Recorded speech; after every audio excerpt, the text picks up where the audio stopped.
little bit just about being a writer and sort of how I started becoming a writer, what the process of writing a book and editing a book and all that kind of stuff is like.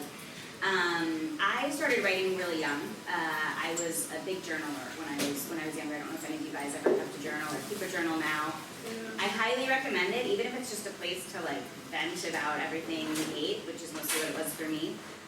It's kind of a way to just get into the habit of writing all the time, which is really what I did. I was writing in a journal every single day, and it was mostly, like totally nothing. But over time, I just sort of got really facile with using words to express myself and observing the world and writing it down and that kind of thing. So I like to start by reading a couple of excerpts. I'm going to start from my very first entry in my very first journal when I was 10 years old.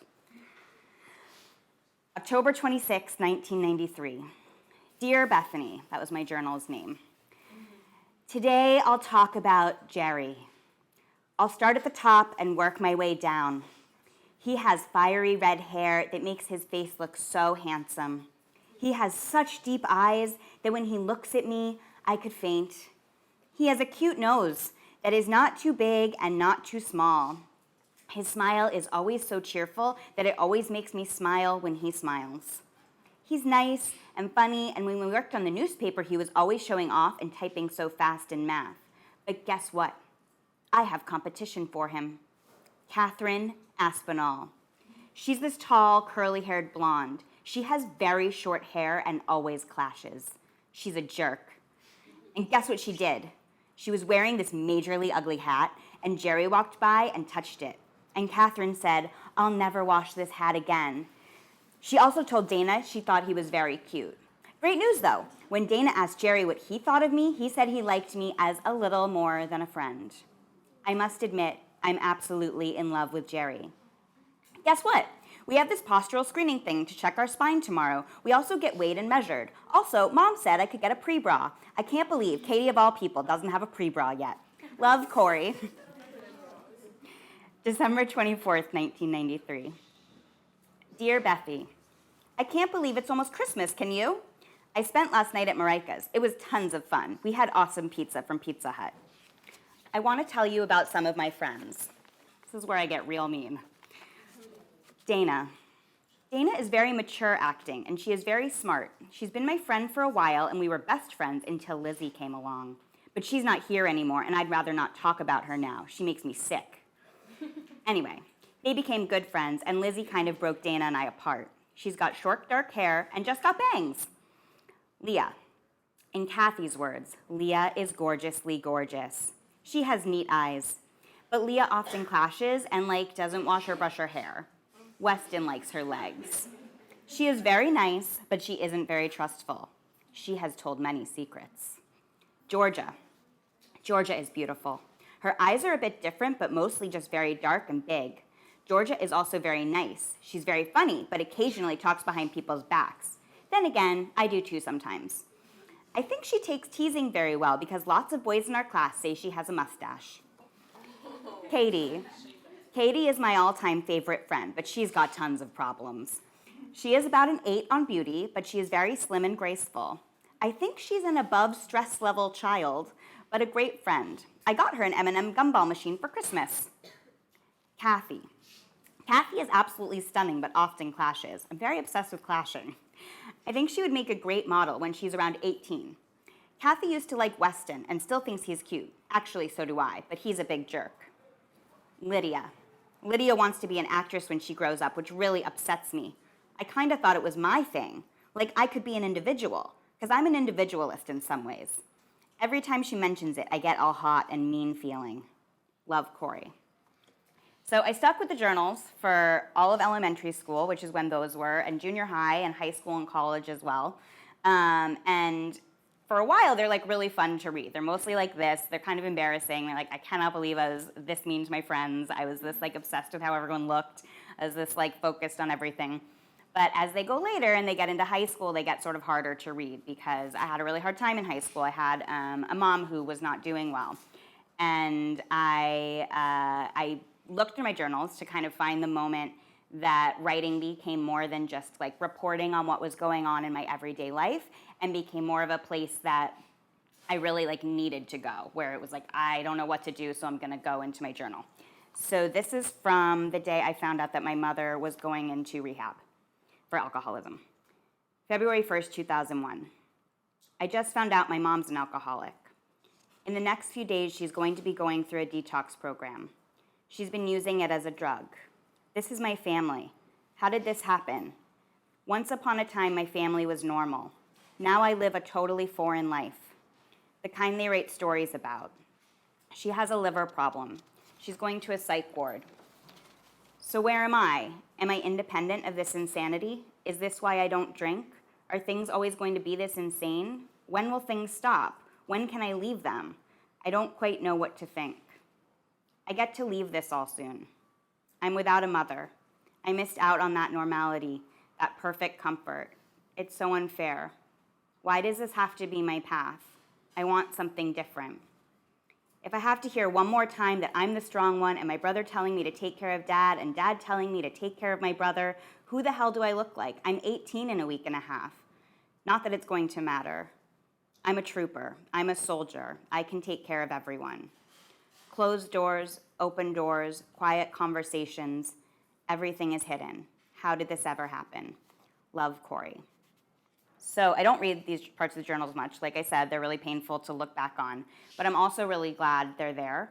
In the midst of all the sort of like rants and mean comments and stuff I said about my friends and obsessing about like every single guy ever, there's this little hint of a writer, especially in this entry, I think. I love that part at the end that says closed doors, open doors, quiet conversations. That's such a little like mini poem in there. And when I read back on it, there's the pain, and then I'm like, oh wow, I'm a writer in there too, and it sort of gives like a levity to those harder moments. So that's about sort of my history as a writer and when I started writing and why I fell in love with writing and wanting to take all that painful stuff and turn it into books, and particularly for me, into books for teens and for kids. Because that was such a hard time in my life, I think I'm like always interested in going back there and remembering all those really hard moments and all those really hard feelings. So my process, I tend to start with something little, it could be something from my journals, like a little bit of a feeling that I remember, or even a line like that I like so much. I might start with something like that. And I don't write an outline. A lot of writers start by writing like a huge outline where they tell everything they're going to do in the story, and they know where the story begins and where it ends and what's going to happen and what kind of story it's going to be. I don't have that. I just kind of start writing random scenes. So if people are like nervous about outlines, and you need those to write papers, but you don't need those to write a book. You can sort of follow your instincts with a book. I write these random scenes, and when I have sort of a good chunk of a draft, I start putting them onto note cards, just sort of what happens in the scenes. And I lay the note cards out over my kitchen table, and I just start moving them around until I end up finding a story in there. I'm sure you guys have talked about like story arcs in classes where, there's sort of the beginning and you set things up and it builds into a climax and then it sort of like tapers off and calms down at the end. That's sort of the classic arc. And that just doesn't come naturally to me. I have to find that from this process of moving the index cards around until it appears. And it's like, oh, there it is. There's the story. And after that sort of process of moving things around and figuring things out, I tend to have a whole draft for a writer. Writers talk in word count instead of page count because it's a little more consistent. So a draft is maybe 80,000 words. But by the time I've gotten to that 80,000 word place, I've probably written 400,000 words because of doing all those little random scenes and not knowing where I'm going. So for me, it's a more fun process, but it's an incredibly inefficient process. Once I have that, I have to go through the whole thing again and start to revise it. And I sort of mark down everything that's wrong with it. I have little Post-it notes that are all color coordinated and take out characters, take out plot lines, move this scene to the end, move that one to the beginning. It can be a really extensive process. Sometimes it even requires throwing away that entire draft and starting from scratch if it's like totally just not working. I send that to an agent and an editor, the people I work with. And editors are kind of like teachers. They're sort of the people that guide you along and help you get to be better at what you're doing. I've been really lucky with editors. My editors are like soulmates to me. They know they understand everything I'm trying to write about, and then they know how to make it better. Because I tend to turn in these really messy drafts, and then they're able to really bring a spark to that. So when I turn it into them, you're feeling great. You're like, I did it. I wrote 80,000 words. I actually wrote 400,000 words, and then I made them down into 80,000 words, and I organized it, and this is a great book. And I always get back like a 10-page letter of everything that's wrong with it. Literal 10 pages, single-spaced, so big that I can't even really like fully read it. So I go through that and sort of over a month or so try to like get my head around what it is they want from me. And then I do that revising process again, which again for me often requires throwing everything away. And particularly for the careful undressing of love, I had 2 whole drafts of that book that I'd been working on for years. It's the book I've worked on for the longest amount of time. And somewhere in that process, after a particularly just like painful, awful editorial letter, I realized I was not writing the book the right way at all. It had to be a whole different type of book, and I had to throw both of those drafts entirely away and just start from scratch. And I didn't let myself even like copy and paste into things from that book. So like I said, this book, Careful Undressing of Love, I started it back in 2011. It was like this tiny little idea I had where I just said, what would it be like if there was a street in Brooklyn where everyone believed they were cursed? And I wanted to explore that. I mostly had only written like 100% realistic books. I'd never written something that had sort of like weird world stuff, anything like curses or magic or even this sort of like multi-generational stuff that I was doing. I'd never written anything like that. I'd written like really kind of smaller books, like more basic one-on-one books. So my agent at the time, when she heard the idea, was like, that sounds great, but you are not ready to write that. So please don't write that. She wanted sort of more like really simple kind of love stories. But I worked on it like here or there while I was doing other books and doing other things. And I brought in different versions of the very beginning of the book from over the years. So the first version I'm going to read is from July 2012. I couldn't find anything from 2011, which I think means I like really hated it and threw it away. All right. So this is July 2012. This is the very first paragraph of the book. Each one of these is the opening. When I turned 12, my mother told me not to fall in love. Not ever. Not if there was anything I could do to help it. Whatever, Mom, I'd said. She was not the only person telling me not to fall in love. When I started getting pretty, the old ladies started their campaign too, lecturing me about it from their stations and their doorways. They'd pretend to be saying hello to Ollie, my puppy, but then they'd turn their wrinkled faces my way and tell me to stay away from the nice boys. I mean it, my mother said. You start feeling those feelings, you just clamp right on down on them and don't let them out. Don't let them grow. You understand? I nodded. When I was 13, my mother knew she'd already lost me. So then time passes. I decide that's terrible. I don't want that anymore. And March 2014, I start with this. It's too hot, and there are too many people waiting for me to cry. I count cameras like I'm 2 and finally learning how to count. Deliberately, desperately, confusedly. I keep losing track, or the number keeps growing. It's hard to tell which. On the 10-year anniversary, there are more cameras than any other year aside from the first anniversary. The first anniversary had so many reporters, they outnumbered those of us grieving. It made the whole thing feel like a sham. That feeling has not really stopped. Then a little more time passes. In December 2014, I decide I want to start the whole thing with a newspaper article. I decide like that's the solution to everything. I can really get this story started right if I write a newspaper article about these girls, and I'm going to try to do that. So, New York Magazine, The Ones You Shouldn't Love, a modern-day myth in Brooklyn. It's called The Curse of the Falling Girls and Missing Boys, and it goes a little something like this. If you live on Debonair Street for more than 3 days, any man you truly love will die or disappear less than 5 years from the moment you truly fall in love with him. And on the 10th anniversary of the Times Square bombing, we wanted to take a look at how the tragedy affected different New York neighborhoods. The most moving, complicated, breathtaking story we could find was from Brooklyn. A culturally diverse, tight-knit, pretty neighborhood off the F train is host to Debonair Street and our city's most believable myth. Then I realize I'm not a journalist, so that's not good, so I throw that away.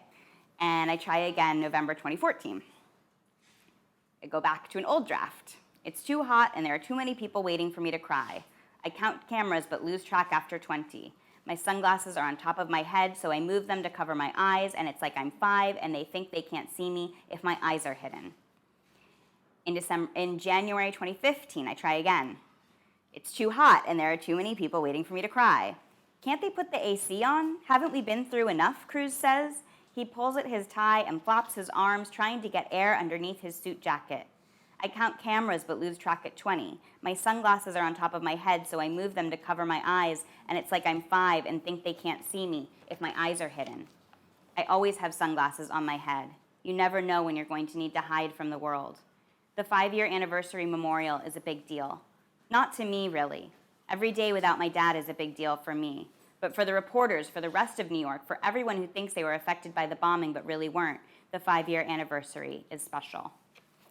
And then finally, I made it to April 2015, which is when I ended up writing the first actual chapter of The Careful Undressing of Love. And I got it mostly right this time. Angelica grabs my face, stares into my eyes, and looks for signs of love. Her hands are cool and soft. It's not the first time she has pressed them against my cheeks. She leans in so close I can smell men's cologne coming off her neck.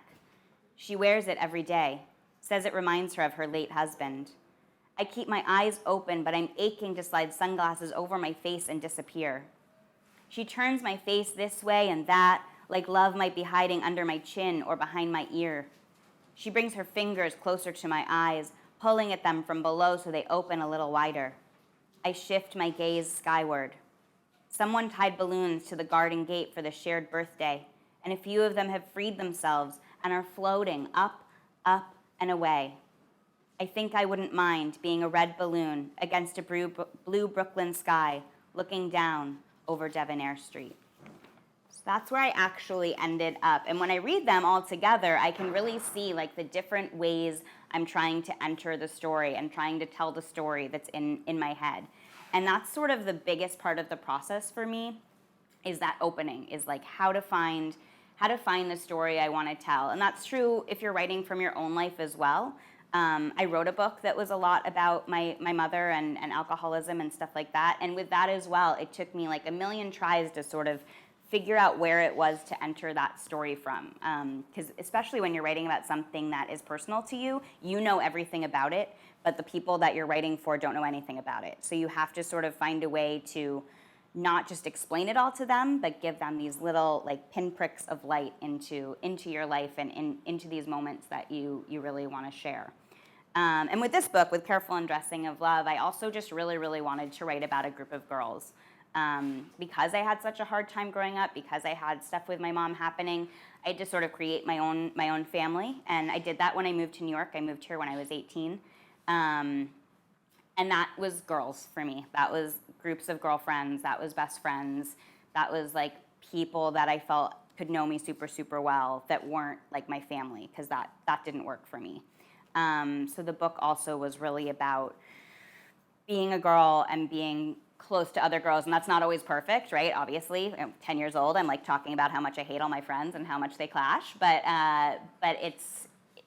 even when it's bad, there's a lot of good stuff there, and that's mostly what I end up writing about in general, is the relationships between girls, the relationships between teen girls and girls a little younger. I write a lot of sister books. That's all just like what's most important to me, because I think there's a lot of like, there can be a lot of like weird stuff there in those relationships, but there's also a lot of really, really good stuff. I'd love to answer questions about writing, about this book, about any other books. Yeah. What made you want to start writing journals? What made me want to start writing in the journals? That's a really good question. It was one of those things that like, you know, it's your birthday or Christmas and you get a couple of presents and like one of them was a journal and I was sort of like, what's this? I wanted something else. But it's sort of sitting there and like, I was a big reader. I always loved reading. And I had the journal, so it felt like when I had something to say, which for me was about this guy Jerry, who I was obsessed with for 3 years, I was like, no one else wants to listen. At a certain point, I'm sure you guys have been through this, if you're really obsessed with someone or something, like, no one wants to hear it anymore. Everyone's like, yeah, we've heard about Jerry. Like, we don't need to know any more about it. And for me, that's like when the journal became the right thing to do, because no one else is going to listen to me talk about how cute Jerry was. But my journal could listen to it for like 1,000 pages. So probably partly that. Like, I'm sort of a person that obsesses over stuff. And writing in a journal lets you do that without everyone getting annoyed at you. Who else? Yeah. What happens to everybody else on the street when Lorna and her mom moved away? Yeah. So I always leave things a little bit open in my books, which I know drives some readers really crazy. So I'm trying to think if I have like answers that I feel really sure about.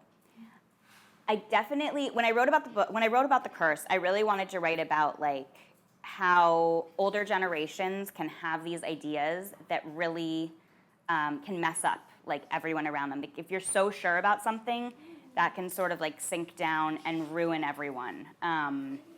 So I think because of what happened, because of everything that happened with Isla, that the street learned a lesson, or at least a lot of people on the street learned a lesson. And I don't think there's hope for everyone there. I think some people are still sort of fated to have a tough time. But in my head, like that moment of seeing that happen with Isla changed everything, and people are gonna be like, whoa, we have to rethink this whole curse thing. We have to rethink the way we're doing everything.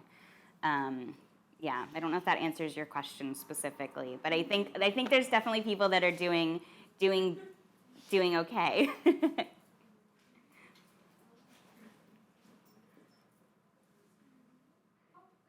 Yeah. Oh, sorry. Yeah. I'll get. So, do you feel like that whole thing that happened to you as you like growing up with your mother going to rehab and stuff? Do you think that made you a better writer? Like that helped you bring those feelings into your story? Totally. I mean, I think in general, when something like really tough happens, it sort of like lights up your whole brain. Like, I feel like I became like a more creative person because that happened, and I became a person that was more interested in like really digging into complicated stuff. Especially if you're going through something that like a lot of other people aren't going through, you have like a different perspective on the world. And I think I really felt that. I was like, I'm going through something. I don't have any friends that are going through this right now, so I guess I should write about it because I don't know anyone else that's talking about it. Yeah, I mean, I think that's true with a lot of hard things. Like, you don't want to go through the really, really hard thing, obviously, but if you're someone who's interested in like creating in any way, whether that's writing or something else, you can draw on that forever because that stuff hurts forever. So you can draw on it forever, and there's something helpful in that, even though it means you had to go through it. Who else? Yeah. So Isla was the one that was like really like in trouble with the group. So I'm like, why did she jump? Like she was the type of person to jump on the group. I think. Basically, you want her to write it. Like that part was it was like nothing to explain why she was. So you know how I talked about writing like 10 million drafts of this book? There was an early draft of this book where they all jumped. 10 million Drafts, like different versions of it.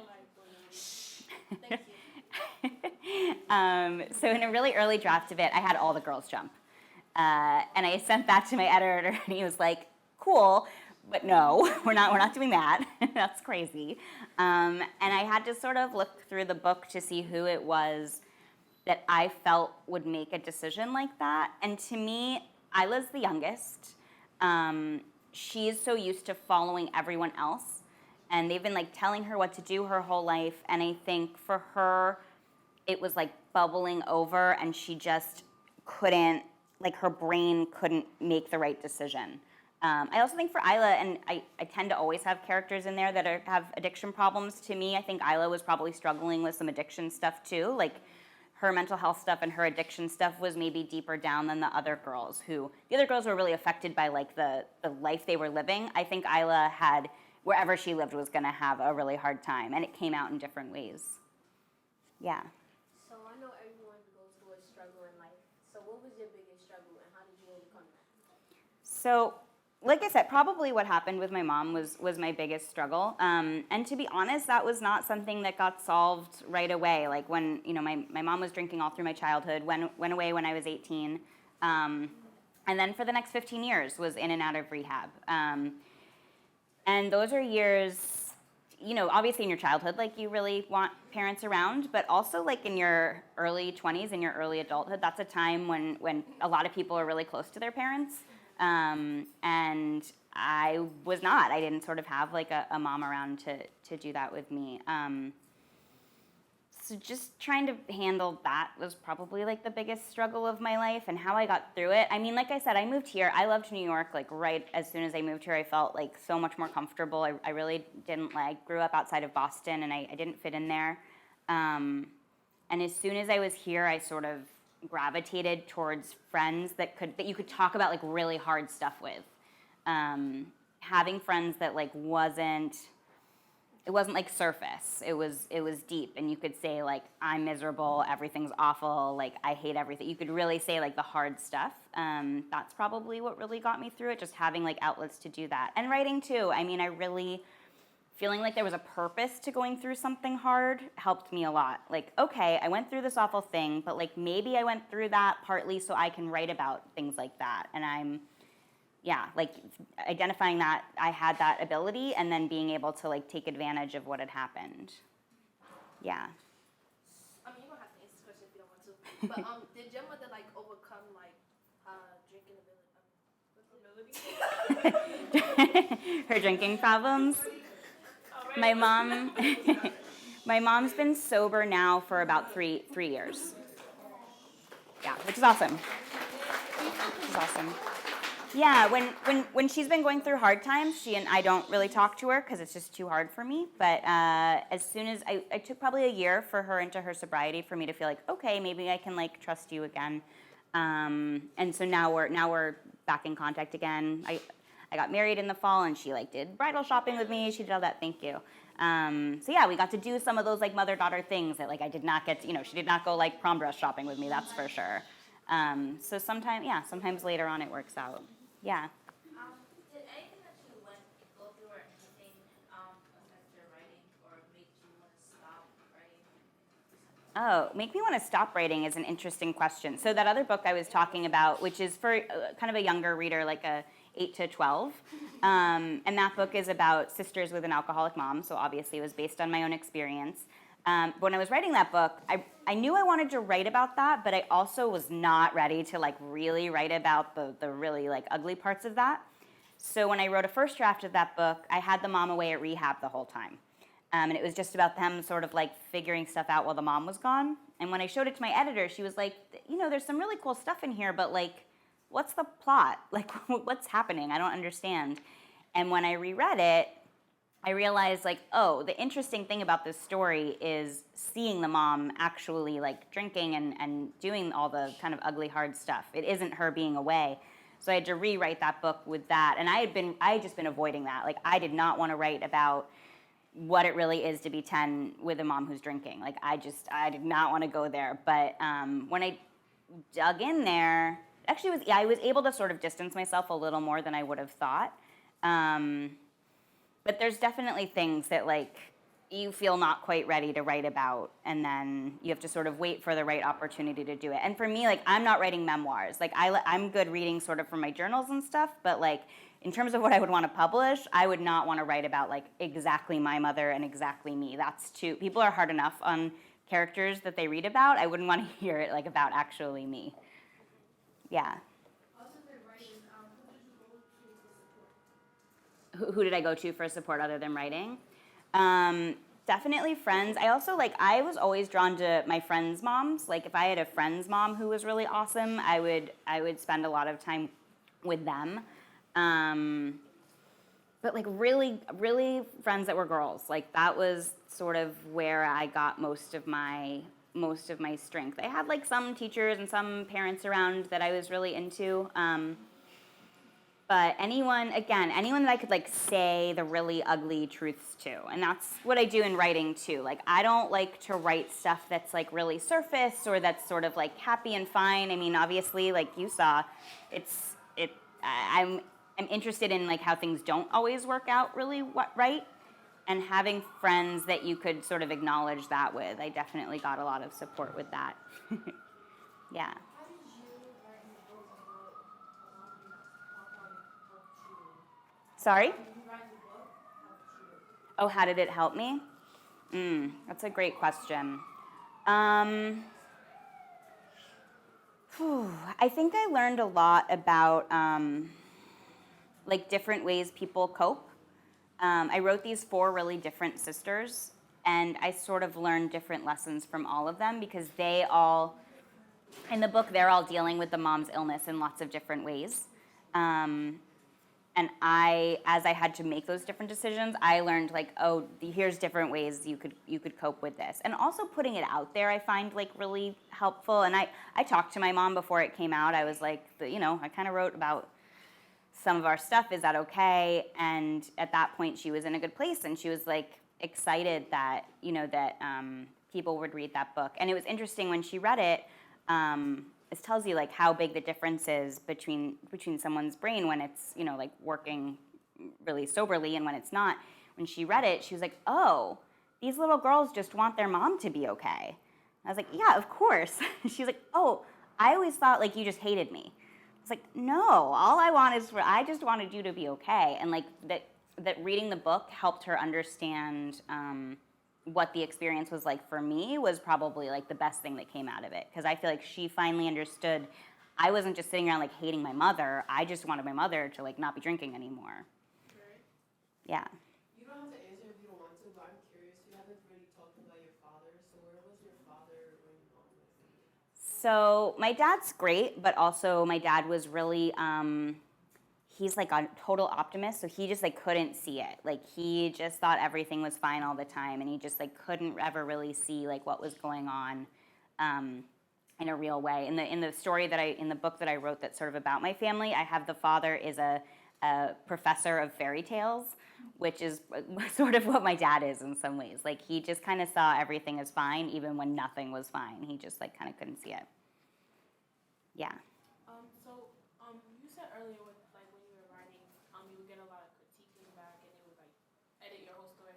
Did you get frustrated sometimes when you would get that? Anika, that was something like that. That's awesome. I just to piggyback on Yeah. what she's saying, I've always had a desire to write, and I get very frustrated sometimes, like because I don't know either where to go, or I think it's really good when I have, and someone else reads it, and it doesn't really resonate with them in that way. So I think that's a really great question. Yeah, it is a good question. It's probably the thing writers struggle with the most, or at least for me. I will say I used to be an actor, and that is so hard. I found that to be like such a tough profession for me, and there's a lot of rejection. There's a lot of rejection when you're an actor, and that sort of set me up to get used to everyone rejecting me all the time. So that helped. But yeah, you get frustrated if you feel like you've written something that makes so much sense and someone reads it and is like, I don't get it at all. Like, I don't know what you're trying to do here, but this is like not working. It's a weird, you feel so sure about something and the person reading it might have a totally different experience. And that happens with my editor, but that happens with readers too. I mean, I get reviews back on my published books that are like so angry or like just hate everything I've done, or take something out of it that you're like, whoa, I wasn't trying to say that at all. I wasn't trying to tell that story at all. So yeah, there can be a huge divide. Like you write the story and then you put it out in the world and it becomes someone else's story, and that can be hard. Yeah. Did you have any other plans in life than being a writer? Yeah, so I was originally into acting. I was kind of doing both, but I went to college for acting. I was acting after college. Like that was sort of my main thing that I was doing. But somewhere along the line, I was getting auditions, and I would be annoyed that they were going to interfere with my writing time. I was like, oh, I have to go to that audition, so I'm not going to be able to like go to the cafe and write. So that was sort of a strong indicator that maybe I shouldn't be acting anymore. Also, like not actually succeeding. Yeah. So let's say you kept your first draft and you published it. Do you think you would have been proud of that? Do I think it would have been what? Do you think you would have been proud of your first draft if you published it? I would I would just never publish one of my first drafts because they're never that good. Like, they're just not. I wish I was the kind of, and there's writers that write like really beautiful first drafts that make a lot of sense. I'm not one of those writers. And also probably because I used to be an actor, I really like collaborating. I really love working with other people. So writing's really solitary. You know, you're like by yourself making people up. And when I give it to an editor and then they come back with ideas, that's my favorite part. Like, the drafting's fine, like coming up with the ideas is fun, but the best part is the revising part, where they're giving me an idea and then I'm like, oh my God, and that idea gave me this other idea, like, and your brain is just sort of going crazy. So I would never skip that part, because that's my favorite part. Yeah. Did people ever doubt you when you were trying to write new journals? Oh yeah, totally. I mean, I part of the reason that I probably like pursued more acting more than writing early on was that I just could not get people to care about my writing when I was younger. In high school, we had like a literary journal at my high school, and I would submit to them every single month, and they would never take my stuff, and they would take like, you know, the poem of that girl I hated, and it would just like drive me crazy. So yeah, I mean, I went through a lot of people not being interested in my writing for years and years. I'd have like a teacher or two who would be like, oh, you're kind of a good writer maybe, but I could not get like the kind of attention I wanted for it for years. And in college too, there was like a creative writing class you had to apply for. I didn't get into that. I mean, I doubted myself a lot. There was someone back there, or no? No? Yeah. Oh, wow, what a good question. Where do I see myself in 10 years? I just like constantly trying new stuff. So, you know, I wrote a couple of sort of like classic YA books, and then I wrote the younger books, and then I wrote like some magical stuff. So I don't know exactly what that will mean, but I definitely like to keep trying new things. Right now I'm working on like these poems that will maybe turn into some sort of book. So hopefully in 10 years I'm still doing stuff that feels like new and challenging for me, because I get bored. I get bored sort of doing the same thing over and over. Yeah. What advice do you have for people who want to start writing? My biggest advice for people who want to start writing is to just get into a routine with it, whether that means every day or once a week, like something really like steady, like to just be doing it at a steady pace all the time. Because I think that's what was so helpful for me, is that I was used to doing it every day. So when I finally decided I wanted to be like really writing professionally, it was sort of natural. Like, it didn't feel, some people it's really hard for them to like sit down at the computer or at the notebook and like get the words out. I didn't have that. Like, I was so used to writing all the time that the hard part for me is like when it goes out into the world. But yeah, I would say just write every day, and then like read stuff that you think is cool.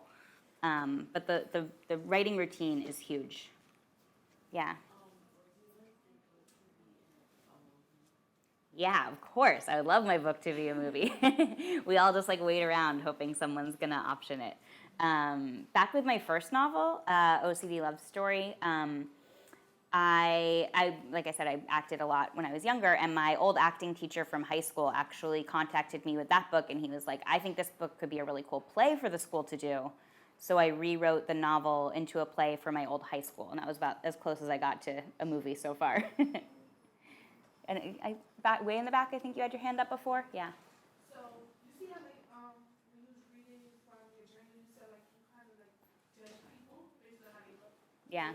From you writing, do you still do it, or do like change? Like, did it change you? Or you still do? I think rereading the journals, which I probably did for the first time like around 20, was totally life-changing for me. Like, having to really face, because I always treated the journals like, I didn't say these things to like my friend, you know, I wasn't like a total asshole. Like, I didn't say these things to my friends. I wasn't like going around, you know, telling them how ugly they were. I treated my journal like it was like the safest place in the world, and I put all my worst thoughts there. I put my worst thoughts there, and when I had to reread those like really awful thoughts, I was like, whoa, I've been thinking I'm this like great person all these years, and I have some like really bad instincts in there. So that was sort of life-changing. Also, I just think like the older I got and the more like my friendships mattered more, like that superficial stuff just did not, it's not even really something that enters my thinking anymore. But you also have to make the mistake a million times. I mean, I think everyone probably like has friendships that are not great for them, and I had a couple friendships that were bad for me that brought out the worst in me, where I really would like not be nice. And the last one of those was probably in my early 20s, and I was like, okay, no more. Like that is not the person I want to be. But writing all the time definitely like holds up a mirror to you, where you have to face like I'm doing this. I'm sort of this person. Because yeah, you know, you're writing down the thoughts in your head, and those thoughts aren't always great. Who else? Yeah. Adding on to the acting thing, when you were acting, did you ever think of like writing, like for a movie or a play, something like that? Even though you said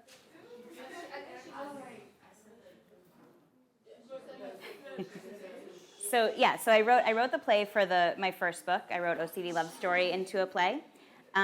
Movies are really hard. The thing about movies is that, and I took a class in them once and then like just never again. I really love dialogue, and that's why writing a play was like a pretty natural place for me. Movies, when you see a movie script, it's like something like 70% of it is description, and just like a very small amount of it is dialogue. So I don't know that I would be very good at writing movies. I'd be open to trying because, like I said, I like a challenge, but I don't think it would be natural. Like dialogue is one of my favorite things to write, and movie scripts just don't have a ton of dialogue. Yeah. So, let's say that, your book, No Careful Undressing, does become a movie, and you know how sometimes movies take out certain scenes? What scene would you like to be in that movie, or one that really you wanted to be there? Oh, interesting. Like a scene in the book that, a scene that wasn't in the book that would be in the movie? Oh, I think in general, like there's relationships in that book that I wish could be explored more, that like I just didn't have time to really delve into. Like I would love to see a Lorna Charlotte showdown. I think that would be cool for the two of them to like really have at it. I think there's probably more that could be done with Lorna and her mom. And maybe I'd even want the ending, like maybe I'd want more of a definitive ending and to flash back to the street and see where people are there. I'd be like particularly curious how Cruz is doing after Lorna's gone. I would really want to know. I don't know the answer to that.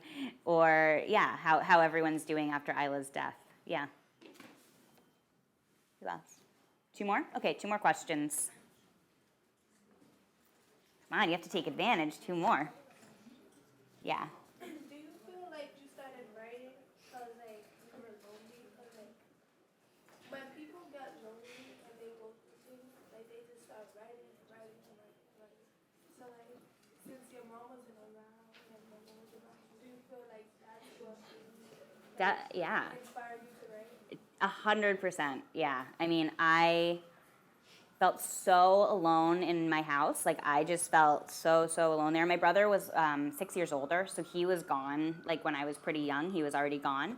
So yeah, I think I was like just so lonely. I just had like no idea who to talk to, and I could talk to this page. And you know, a lot of people don't feel safe when you're young. Like you're not sure who's sort of like a safe person to talk to. So I was like, well, I know I'm a safe person to talk to, so I'll just talk to myself in this journal, I guess. And creating, I also like wrote little stories and stuff. So I think creating other worlds, like sometimes you just want to get away, and reading is good for that, but writing is too. Yeah. Can I take two? Yeah, I'll take yours and then yours. Is writing your only job, or you have two jobs? And if so, how do you manage like writing and doing your other job? So writing is like my 80% job. That's 80% of my time. I also do a little bit of teaching. I do like after school teaching, and I do I read other like aspiring writers. I'll work on their manuscripts with them and stuff like that. I think that's a great question, how to balance it. I think you have to find something that like feeds your writing work as opposed to takes away from it. So for me, I couldn't have like another writing related job. I couldn't like also write for an advertiser or something. That would be too hard. For me, like teaching is really good for me because it has my mind thinking of like how to write an awesome book without actually having to write. So I think trying to find stuff that like feeds the work you want to do and doesn't like battle it out. Yeah. So you said that the journal that was bought for you, I think for Christmas or some holiday. Yeah. You said that was how you really originally started. So do you think if you never got the journal, would you have really, tried to go out and get a book or something? Ooh, scary question. Would I ever have written? I would like to think I still would have like eventually found my way to writing. It might have taken more time. Like I think I was really lucky that it happened so early. Like probably like 9, 10 is about as early as someone's gonna keep a journal. You know, you're not like gonna probably be a strong enough writer at like 6 to do that. So I feel like I just got an incredibly early start. Like that landed on me immediately. I would have liked to hope that I eventually would have like wanted to try it myself just because of how much I liked books, that would have been enough to make me want to write. But that's a good question. It's a little scary. I always give like 10-year-old girls journals for Christmas because I want to just like make sure they have one in case. Thanks, guys.